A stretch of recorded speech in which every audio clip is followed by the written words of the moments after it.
जय माता दी मित्रों माँ कालका एस्ट्रोलॉजी चैनल में आप सभी का हार्दिक स्वागत है। अगर आपने चैनल को सब्सक्राइब नहीं किया है तो चैनल को सब्सक्राइब करें और बेल आइकन को प्रेस करें ताकि आप हमारी लेटेस्ट वीडियो को देख सकें। आज हम स्टार्ट कर रहे हैं monthly prediction for Cancer ascendant April 2021। अप्रैल माह के लिए में जो कर्क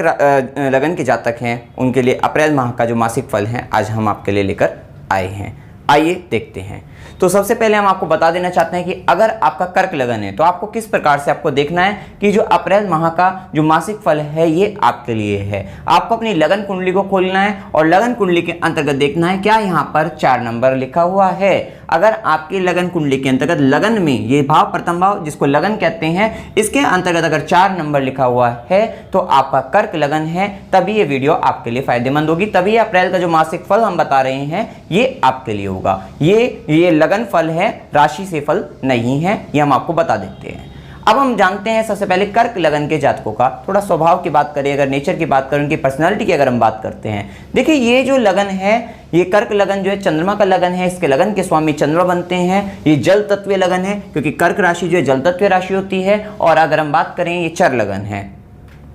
तो यहाँ पर एक मूवमेंट की अगर हम बात करें तो वो शो होती रहती है। ऐसे व्यक्ति को जो है चलना फिरना घूमना अगर हम बात करते हैं वो ज़्यादा पसंद होता है। और जल तत्व की अगर हम बात करें तो वाटर प्लेस जो होते हैं उनसे संबंधित व्यक्ति को जो है बहुत अच्छे लगते हैं। साथ ही अगर बात करें ये व्यक्ति भावुक प्रवृत्ति के होते हैं, इनमें भावनात्मक जो इनकी जो भावना में बह जाने वाले जो हैं इस तरीके के व्यक्ति जो है होते हैं। साथ ही व्यक्ति जो है महीने में भी मतलब जो हम बताएंगे अभी समय कौन से मतलब समय में जो है काफ़ी अकेलापन भी महसूस करते हैं जब लग्नेश जो है चंद्रमा इनके 12वें भाव में चले जाते हैं। इस तरीके की पर्सनैलिटी केयरिंग लविंग नेचर इनका होता है। ऐसे व्यक्ति चाहते हैं कोई हमारी केयर करे या ये दूसरों की भी केयर देखभाल करने में नहीं चूकते। तो कहीं ना कहीं ऐसे व्यक्ति के अंतर्गत जो है मातृत्व वाला जो गुण होता है, जैसे एक मदर होती है उसका जो केयरिंग एंड लविंग नेचर होता है, देखभाल करने का नेचर होता है, उसी तरीके का स्वभाव कहीं ना कहीं इन व्यक्तियों के अंतर्गत जो है पाया जाता है। अब अगर हम बात करें यहाँ पर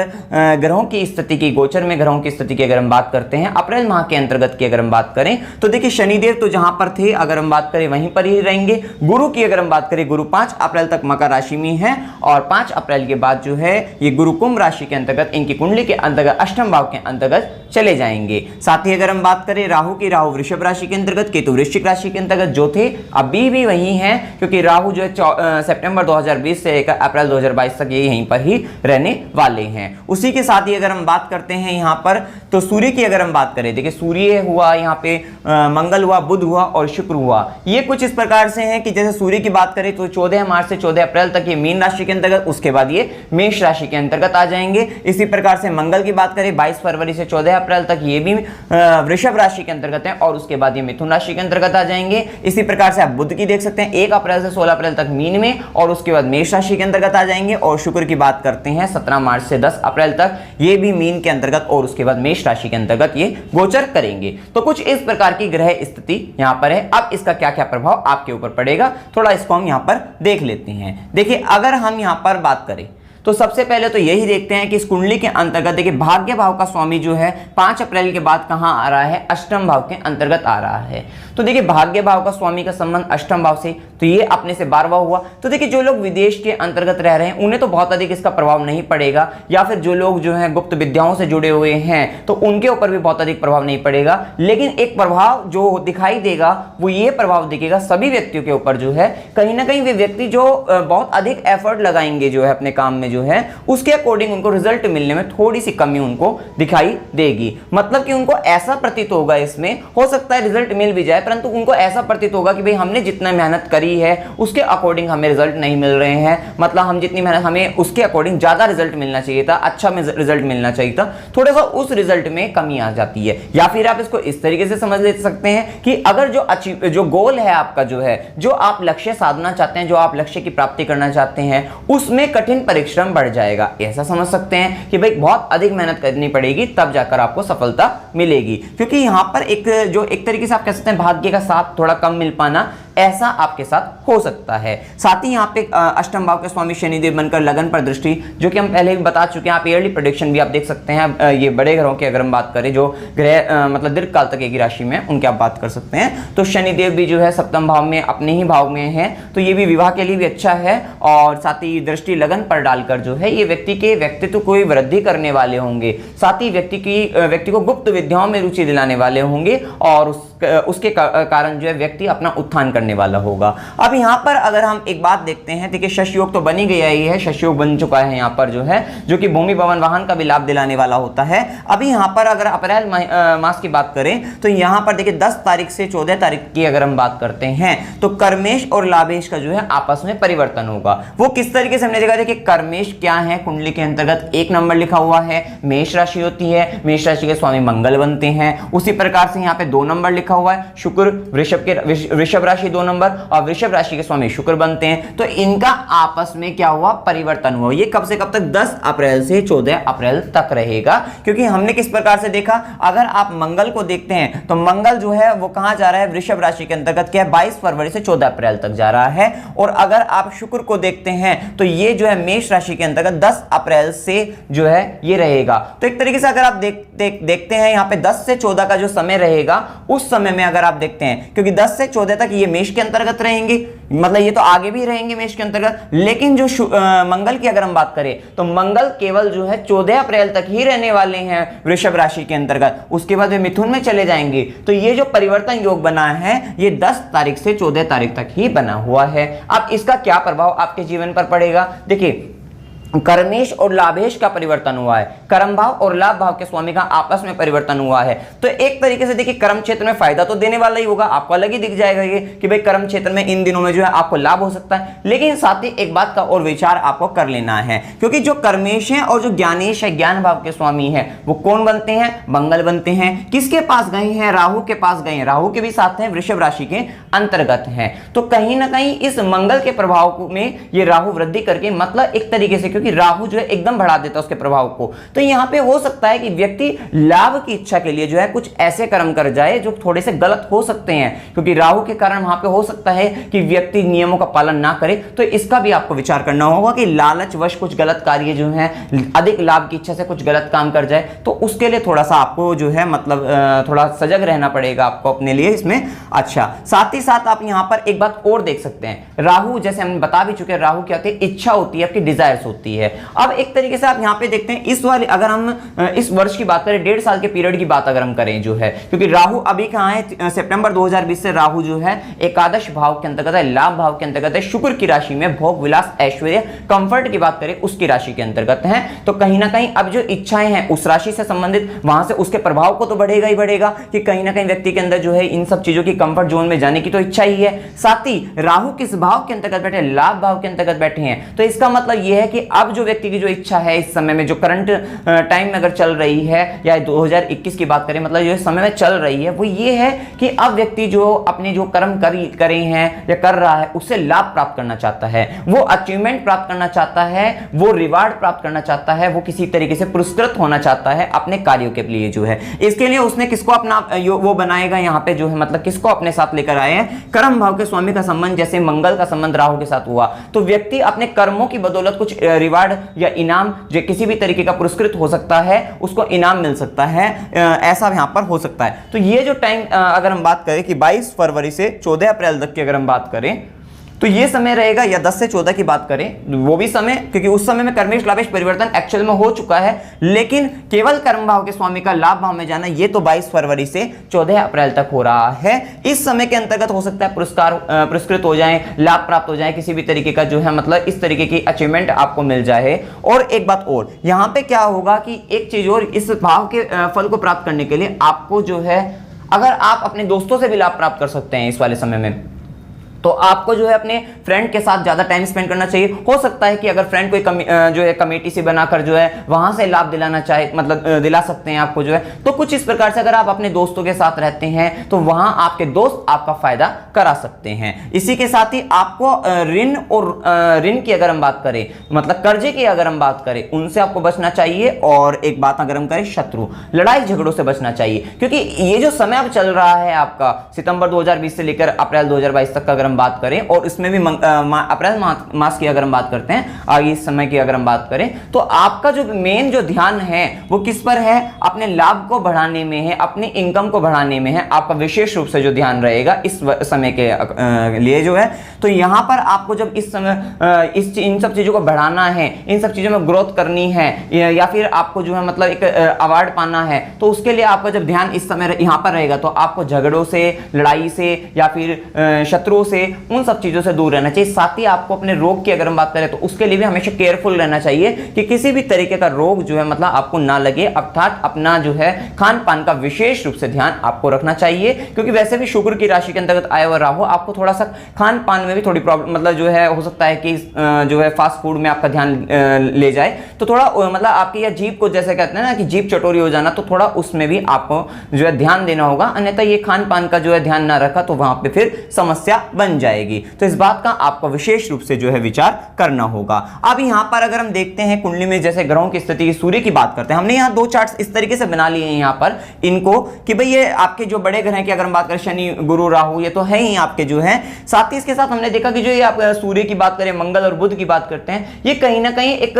टाइम पीरियड मतलब हाफ मंथ एक तरफ अगर हम बात करें एक ही राशि में जैसे इस तरीके से गोचर कर रहे हैं। जैसे अगर हमने देखा सूर्य की बात करी, सूर्य जो है 14 अप्रैल तक जो है मीन राशि के अंतर्गत है। इसी तरीके से मंगल भी 14 अप्रैल तक वृषभ राशि में है, बुध भी 16 के आसपास, 14 की अगर हम बात करें 16 के आसपास तक जैसे मीन राशि के अंतर्गत है, और शुक्र भी 10 अप्रैल तक मीन राशि के अंतर्गत है। उसके बाद इन सबकी राशि परिवर्तन मतलब राशि चेंज हो रही है, जिसके कारण हमने दो चार्ट्स बना लिए कि भाई एक तो आपका 1 अप्रैल से 16 अप्रैल के आसपास तक का इस तरीके का चार्ट रहेगा, कुछ हद तक जो है थोड़ा सा होगा, चेंज करेगा बीच में थोड़ा सा जो है, लेकिन उसके बाद जो है ऐसा रहेगा। तो दो हमने इस प्रकार से हमने चार्ट बना लिए हैं। अब यहां पर अगर हम देखते हैं कि सूर्य की बात करें, बुध की बात करें, शुक्र की बात करें, ये सब जो है इस टाइम पीरियड के अंतर्गत 1 से 10 की बात करें, 1 से 16 की बात करें, तो ये कहीं ना कहीं ये सारे ग्रह जो हैं ये भाग्य भाव के अंतर्गत आए हुए हैं। अब यहां पर देखिए भाग्य भाव में धन भाव का स्वामी भाग्य भाव के अंतर्गत आया है, तो फायदा तो है आपके लिए, जो है लाभ का समय तो है आपके लिए, लेकिन इसी के साथ साथ जो बुध हैं वो नीच के हुए हैं मीन राशि के अंतर्गत, और यहां पे तो नीच भंग भी नहीं कहेंगे जाएगा, क्योंकि गुरु भी जो है अष्टम भाव के अंतर्गत गए हुए हैं। तो यहां पे बुध जो है कमजोर हो गए हैं, पराक्रम भाव के स्वामी है, व्यय भाव के स्वामी है। हो सकता है आप फिजूल खर्ची में लग जाएं, हो सकता है आप किसी आडंबर वगैरह में लगकर जो है, हो सकता है धर्म मतलब किसी ऐसे धर्म क्षेत्र में भी मतलब कहीं गलत जगह फंसकर जो है आप वहां पर पैसा व्यर्थ चला जाए आपका, थोड़ा सा वहां पे आपको केयरफुल रहना है। और यहां पर हो सकता है आपके थोड़ा पराक्रम में भी आप अपनी कमी महसूस कर सकते हैं। हो सकता है आप कोई ऐसा बड़ा काम करना चाहते हैं और उसके लिए एक अच्छी तरीके से कंसंट्रेशन की आवश्यकता होगी, तो वहां पे हो सकता है आपका कंसंट्रेशन में कमी आ जाए और आप जो है मतलब ध्यान आपका भंग हो जाए एक तरीके से जो है, या फिर आपके मेहनत में, पराक्रम में जो है थोड़ी कमी आ जाए, इस तरीके की कमी भी आप महसूस कर सकते हैं। और ये टाइम रहेगा 1 अप्रैल से जैसे 16 अप्रैल तक जो है थोड़ा आपको इन सब चीजों में कमी महसूस होती दिखाई दे सकती है, या फिर इस तरीके के गलत खर्चे भी आपके साथ हो सकते हैं। तो थोड़ा सा यहां पर आपको ध्यान देना है। साथ ही अगर हम बात करते हैं यहां पर जो है शुक्र जो है सुख भाव के, लाभ भाव के स्वामी है, तो इसके साथ मतलब आपको लाभ तो मिलेगा अगर हम बात करें, लेकिन थोड़ा सा जो बातें आपको बताई हैं उसके लिए आपको विशेष रूप से जो है मतलब ध्यान देना है। इसी के साथ अगर हम देखते हैं यहां पर अगर हम बात करते हैं कि आपकी कुंडली के अंतर्गत जो है यहां पर अगर हम बात करें, उसके बाद की अगर हम बात करते हैं कि ये 14 अप्रैल से बात है, 16 अप्रैल से अगर हम बात करें, तो देखिए सूर्य भी जो है कुंडली के अंतर्गत मेष राशि के अंतर्गत 10th हाउस में आपके आ जाएंगे। ये समय जो है अगर हम बात करें 14 अप्रैल से जो है यहाँ पे अप्रैल के महीने की बात करें तो 14 अप्रैल के बाद 30 अप्रैल तक की अगर हम बात करें, वैसे 14 मई तक का टाइम है, तो आप अपने जीवन में जो है ये 1 महीने का समय मतलब अगर हम बात करें 14 अप्रैल से 14 मई तक की अगर हम बात करते हैं, तो इस समय में आपको जो है थोड़ा अथॉरिटी महसूस होगी अपने कर्म क्षेत्र के अंतर्गत, जो है आप अपने कर्म क्षेत्र के अंतर्गत एक पावर महसूस करेंगे जो है, और साथ ही आप शासन प्रशासन से भी लाभ ले सकते हैं, सरकारी क्षेत्र में उन्नति कर सकते हैं इस समय के अंतर्गत 14 अप्रैल से 14 मई के समय में। और साथ ही आप जो है मतलब अपने मतलब सरकारी क्षेत्र में उन्नति के साथ साथ जो है अपने कर्म क्षेत्र में उन्नति कर सकते हैं इस समय में जो है। अब इस समय के अंतर्गत अगर हम बात करते हैं यहां पर जो है आपका पराक्रम, देखिए पराक्रम का संबंध भी आपका जो है कर्म क्षेत्र से जुड़ चुका है। अब आप अपनी मेहनत में भी पूर्ण रूप से लग जाओगे, ऐसी स्थिति रहेगी। लेकिन इस समय के अंतर्गत एक परिवर्तन योग जो हमने बताया है 16 तारीख से 30 तारीख के बीच में जो है ये परिवर्तन योग है कर्मेश और द्वादशेश के बीच में है, मतलब कि आपके 10th हाउस के लॉर्ड और जो 12th हाउस के लॉर्ड हैं आपस में जो है अगर परिवर्तन कर रहे हैं, राशि परिवर्तन हो रहा है, तो इसमें थोड़ा सा आपको मतलब जो है ध्यान यहां पर भी देना होगा कि हो सकता है यहां पे हो सकता है आपका जो है विदेशों से अगर काम हो तो यहां पर जो है एकदम फ्लो चलता रहे, बिजनेस वगैरह में जो है फ्लो रहे, तो वहां पर क्योंकि यहां पर जो है सूर्य जो है वो धन भाव के स्वामी भी है और शुक्र की बात करें वो लाभ भाव के स्वामी भी है और आपस में जो है इनका भी संबंध बन रहा है 10th हाउस के लॉर्ड का और 12th हाउस के लॉर्ड का। लेकिन इसी के साथ आपको थोड़ा सा यहां पर भी सावधान रहना चाहिए क्योंकि ये जो परिवर्तन होता है ये द्वादश भाव के स्वामी 6, 8, 12 के स्वामी के साथ थोड़ा सही नहीं रहता, तो हो सकता है कर्म क्षेत्र में कोई किसी भी तरीके की जो है कोई आपको जो है चीट कर जाए, धोखा दे जाए, या फिर किसी तरीके से कर्म क्षेत्र में अगर आपने मतलब ज्यादा लालच के चक्कर में कोई गलत काम कर ले तो वहां पे फिर आपको समस्या बन सकती है। उसमें फिर आपके घर वाले आपका साथ देकर आपको उस समस्या से बाहर निकालने वाले होंगे, कुछ इस प्रकार का रहेगा। तो थोड़ा सा आपको जो है मतलब यहां पर आपको सावधानी बरतनी चाहिए। और यहां पर देखिए अगर गज केसरी योगों की अगर हम बात करते हैं तो 1 से 2 तारीख की अगर हम बात करें, यहां पे लिखा हुआ है 2 तारीख की वजह से 3:44 AM, तो ये टाइमिंग लिखी हुई है कि इससे इस समय तक जो है गज केसरी योग है। 7 तारीख से 9 तारीख टाइमिंग शुरू हो गई कि भाई 3:01 PM से दोपहर से और 12:17 AM रात्रि के 12:17 तक जो है ये आपका गज केसरी योग है। 7 से 9 में भी है, 14 से 17 में भी है, 21 से 24 में भी है, 28 से 30 तारीख में भी है। अब इनमें भी जो विशेष रूप से आपको लाभ देने वाले होंगे वो कौन से समय रहेंगे, एक तो ये अगर बात करें 14 तारीख से 17 तारीख तक ये वृषभ राशि के अंतर्गत बनेगा और ये योग जो है आपको जो है लाभ देने वाला होगा। साथ ही 21 से 24 की अगर हम बात करते हैं तो ये जो है आपकी 5 नंबर लिखा हुआ है सिंह राशि के अंतर्गत बनेगा। तो इन दिनों में हो सकता है अगर आप कोई कामकाज कर रहे हैं उसमें आमदनी भी ज्यादा हो सकती है, आपको विशेष रूप से लाभ भी हो सकता है और ये वाला समय तो ज्यादा खास तौर पे जो है 21 से 24 तारीख की अगर हम बात करें विशेष रूप से लाभ रहेगा। साथ ही जो ये टाइम बताए जब वृश्चिक राशि के अंतर्गत है 1 से 2 तारीख, 28 से 30 तारीख, इस समय में ज्ञान अर्जित करने के लिए भी ये समय आपके लिए अच्छा रहेगा। नॉलेज अपनी बढ़ाने के लिए जो है ये समय बहुत अच्छा रहेगा। शुक्र की बात करते हैं, यहाँ शुक्र के द्वारा भी जो गज केसरी योग बनता है ये भी आपका जो है 9 तारीख से 10 तारीख और 12 तारीख से 14 तारीख तक ये समय भी आपके लिए अच्छे हैं। दशम भाव और एकादश भाव के अंतर्गत ये योग बनने वाले हैं। इसी के साथ देखें यहां पर हमने बताया 14 तारीख से 17 तारीख और 21 से 24 तारीख, जो कि यहीं पर भी आपको बता दिया है कि ये समय लाभ के लिए आपके लिए अच्छे हैं। और अशुभ दिनों की अगर हम बात करते हैं तो कि उन दिनों में आपको जो है मतलब कोई जो है नया काम शुरू करना हो वो सब मत करना जो है, तो मतलब उन दिनों में आपको थोड़ा विचार रखना होगा कि किसी से झगड़े नहीं, लड़ाई झगड़े मत करिए जो है, और साधारण तरीके से जो काम कर रहे थे उन्हीं को आराम से करते रहिए, अन्यथा फिर वो जो प्रॉब्लम का जो समय आता है तो उसमें आपको फिर समस्या बन जाएगी यहाँ पर। तो ये 2 तारीख से 5 तारीख जो है धनु राशि के अंतर्गत रहेंगे चंद्रमा जो है, तो हो सकता है कोई झगड़ा वगैरह या फिर हो सकता है इस समय में आपको हेल्थ रिलेटेड इश्यूज हो, तो ऐसी स्थिति बन सकती है, इस तरीके की स्थिति बनती है यहाँ पर जो है। 7 तारीख से 9 तारीख की अगर हम बात करते हैं तो कुंभ राशि के अंतर्गत रहेंगे। तो यहाँ पर देखिए ये जो समय रहेगा 7 तारीख से 9 तारीख कोई नया काम और कोई अलग मतलब बड़ा डिसीजन लेने के लिए तो नहीं है, लेकिन ये समय आपको ज्ञान अर्जित करने के लिए काफी अच्छा रहेगा। और अगर आपका जो है एस्ट्रोलॉजी वगैरह में इनमें ध्यान है, पामिस्ट्री वगैरह में इनमें ध्यान है, या गुप्त विद्याओं में किसी में भी ध्यान है, तंत्र मंत्र में रुचि है, तो ये टाइम जो है उस चीज के लिए बहुत अच्छा रहेगा आपके लिए जो है। साथ ही 17 तारीख से 19 तारीख की अगर हम बात करते हैं तो ये मिथुन के अंतर्गत रहेंगे और यहाँ पर जो है थोड़ा आपको जो है मतलब अकेलापन भी महसूस, ये जो टाइम रहेगा इस समय में आपको अकेलापन महसूस कर सकते हैं, हेल्थ रिलेटेड इश्यूज वगैरह हो सकते हैं, या फिर मतलब ये चीजें जो है, या फिर किसी भी तरीके की जो है आप हॉस्पिटल वगैरह की जर्नी मतलब जो है हॉस्पिटल जा सकते हैं, हो सकता है किसी दूसरे के लिए जाएं, ऐसा भी हो सकता है। मतलब इस समय के अंतर्गत जो है थोड़ा सा आप जो है अपने आप को जो है लोनली फील कर सकते हैं इस समय के अंतर्गत। अगर हम बात करें यात्रा के योग की अगर हम बात करते हैं तो देखिए 9 तारीख से 12 तारीख का समय ये बड़ी यात्रा के लिए, धार्मिक यात्रा पर अगर आप जाना चाहते हैं तो इस समय में आप प्लान कर सकते हैं, तो ये आपके लिए अच्छा रहेगा। इसी के साथ 17 से 19 तारीख की अगर हम बात करें ये यात्रा का भी समय रहेगा और खर्चे का भी समय रहेगा। 17 से 19 तारीख तक का जो हमने समय बताया है, इस समय में देखिए अकेलापन वगैरह जो कि ये भी बताएं आपको जो है, साथ ही खर्चा भी आपका बढ़ सकता है इस समय के अंतर्गत जो है। 24 तारीख से 26 तारीख की अगर हम बात करें तो इस समय में कोई छोटी यात्रा वगैरह जो है आपकी हो सकती है और ये समय जो है छोटी यात्रा के लिए अच्छा आपके लिए रहेगा। तो कुल मिला के अगर हम बात करें तो ये जो अब अप्रैल से सितंबर तक का जो आपका समय है, तो थोड़ा सा आपको यहाँ पे जो है आप की मेहनत तो बढ़ती हुई दिखेगी, थोड़ा आपको रिजल्ट पाने पाने में थोड़ी सी कठिनाई आपको महसूस होगी, क्योंकि अभी आपका भाग्य का स्वामी जो है अब जो है 5 अप्रैल के बाद से जो है ये भाग्य का स्वामी जो है ये अष्टम भाव के अंतर्गत चला गया, और 5 अप्रैल तक विवाह के भी काफी अच्छे योग रहेंगे आपके लिए जो है। और अगर हम बात करते हैं उपाय की, अगर हम बात करें तो इस समय में देखिए भाग्य भाव का स्वामी आपका अष्टम में गया, तो अगर आप गुरु से संबंधित उपाय, हो सकता है आपके गुरु हो तो उनसे जो मंत्र लिया हो उसका पूर्ण रूप से जाप करते रहिए, वो बहुत अच्छा उपाय है। या फिर आप गुरु के बीज मंत्र का भी आप जो है जाप कर सकते हैं, ओम ग्राम ग्रीम ग्रोम सह गुरुवे नमः, इस मंत्र का भी आप जाप कर सकते हैं। तो कुल मिलाकर जो है आपका जो है समय सही है, अच्छा है, और आपका जो विशेष रूप से जो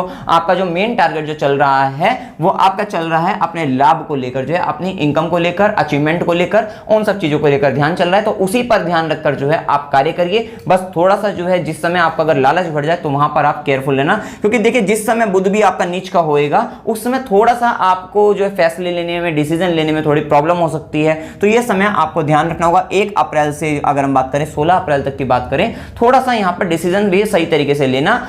गलत डिसीजन मत ले लेना, थोड़ा सा विचार करके आपको इसमें लेना है। तो अगर आपको इसमें कोई डाउट हो, कोई कमेंट मतलब कुछ आपके क्वेरी हो तो आप कमेंट सेक्शन में अवश्य पूछ सकते हैं। वीडियो अगर आपको अच्छा लगा वीडियो को लाइक कीजिए, शेयर कीजिए और चैनल को सब्सक्राइब कीजिए। जय माता दी।